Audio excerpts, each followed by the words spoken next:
दुर्गा भवानी माई महारानी दुखवा सुनावे कहा जाई माई दुखवा सुनावे कहा जाई माई।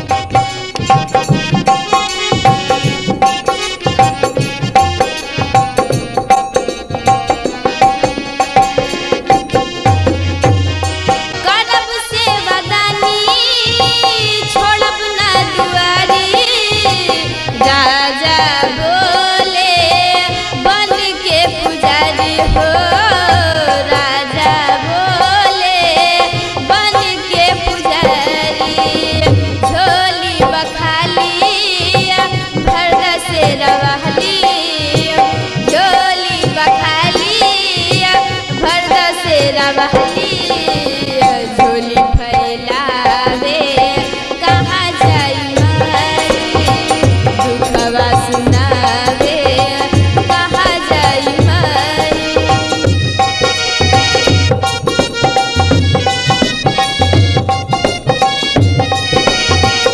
केतनन के तरलू जिंदगी सवरलू राजा बोले बन के पुजारी हो राजा बोले बन के पुजारी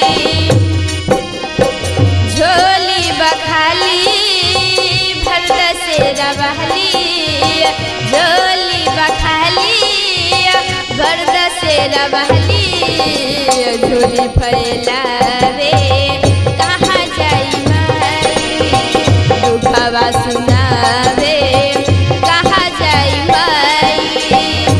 ए दुर्गा भवानी माई महारानी ए दुर्गा भवानी माई महारानी दुखवा सुनावे कहाँ जाई माई दुखवा सुनावे कहाँ जाई माई दुखवा सुनावे।